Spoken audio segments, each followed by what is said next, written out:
Hi everyone, welcome back. आज Sunday आहे म्हणून मी थोडी लेट उठले आहे. थोडं म्हणजे 7ला, कारण यांना आज पण ऑफिसला जायचं आहे. मग नाश्ता वगैरे बनवायचा आहे. त्यांना नाश्ता बनवून दिला आणि ते गेल्यानंतर मी माझ्या कामाला सुरुवात केली.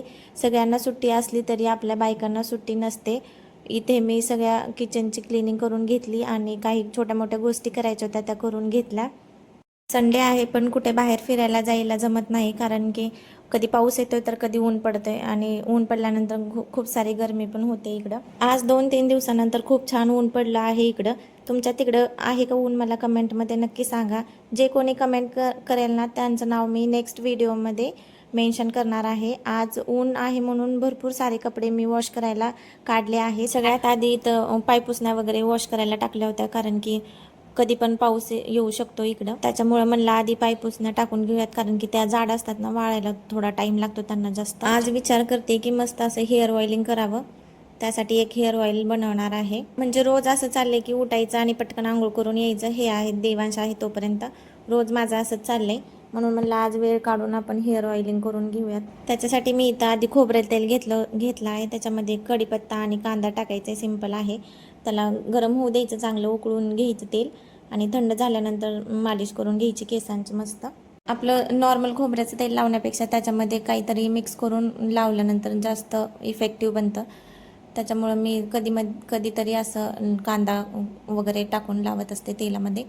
त्याच्यामुळे थोडंसं हेअरफॉल वगैरे कमी होतो. हेअर ऑइल कधीच केसांना जास्त वेळ ठेवायचं नाही.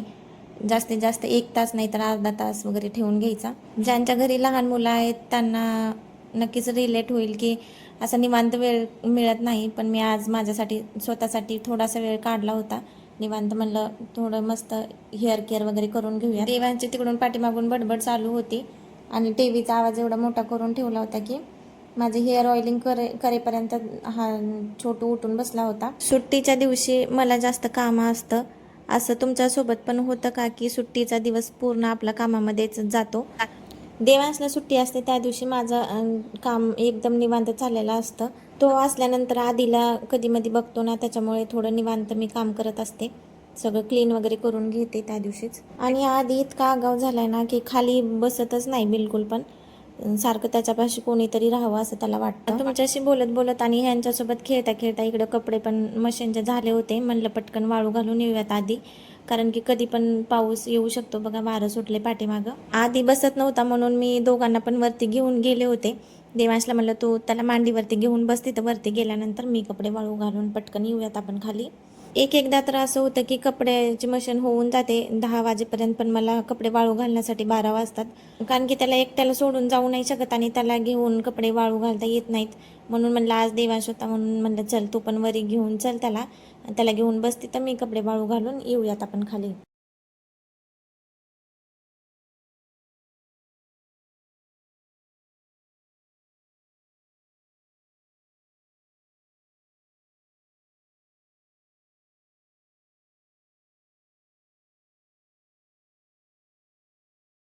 आज मला थोडासा लेटच होणार आहे अंघोळ करायला, कारण आधी झोपल्याशिवाय मला आता अंघोळ करता येणार नाही.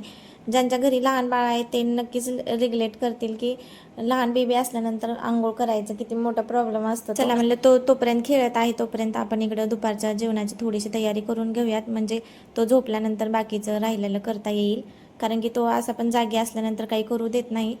थोडासा तो देवांसोबत खेळत होता म्हणून म्हणलं चला तोपर्यंत खेळून म्हणजे करून घेऊ. बघा देवांश मस्त असं त्याला मांडीवरती घेऊन बसला होता खेळत. आधी काही झोपला नाही. मग हे आले होते तोपर्यंत मग मी आंघोळ वगैरे करून आले. आंघोळ करून आल्यानंतर लगेच इकडं भाजी करायला घेतली, कारण की थोडं जरी लेट झालं तरी लगेच भूक लागते मुलांना. ज्या दिवशी लेट आपल्याला होतं त्या दिवशी त्यांना जास्त भूक लागत असते. म्हणून मला आधी पटकन बाकीचा राहिलेला सगळा स्वयंपाक करून घेऊया. मी इथं पनीरची भाजी करते. त्याच्यामध्ये मी कांदा, टोमॅटो आणि काजू वगैरे फ्राय करून मिक्सरला वाटून टाकले होते आणि मसाला तोपर्यंत परतायचा जोपर्यंत ऑइल सोडत नाही. ऑइल सोडल्यानंतर मी पनीरच्या ह्याच्या भाजीमध्ये दूध टाकत असते. तुम्ही करता का दूध टाकून पनीरची भाजी? मला सांगा. दूध आणि थोडंसं पाणी मिक्स करून टाकल्यानंतर खूप छान टेस्ट लागते पनीरच्या भाजीची. मग पनीर वगैरे फ्राय करून पनीर मिक्स करून घेतलं त्याच्यामध्ये. मस्त अशी पनीरची भाजी वगैरे केली, जेवण वगैरे केलं आणि जेवणानंतर थोडासा फॅमिली टाईम असतो आमचा रोज. निवांत थोड्याशा गप्पा वगैरे, देवांचा अभ्यास वगैरे करून घेत असते मी. कारण की आधी झोपल्यानंतरच त्याचा अभ्यास घेणं पॉसिबल होतं. चला मी बाकीची राहिलेली कामं करते. त्याच्यानंतर देवांशला दूध वगैरे बनवून दिलं आणि मी पण चहा घेतला, कारण की रात्री परत पावसासारखं वातावरण झालं होतं. चला मग कसा वाटला व्हिडिओ, आवडला असेल तर लाईक करा, कमेंट करा आणि चॅनलवर नवीन असाल तर चॅनलला नक्की सबस्क्राईब करा. आपण भेटूयात नेक्स्ट व्हिडिओमध्ये. तोपर्यंत बाय अँड टेक केअर.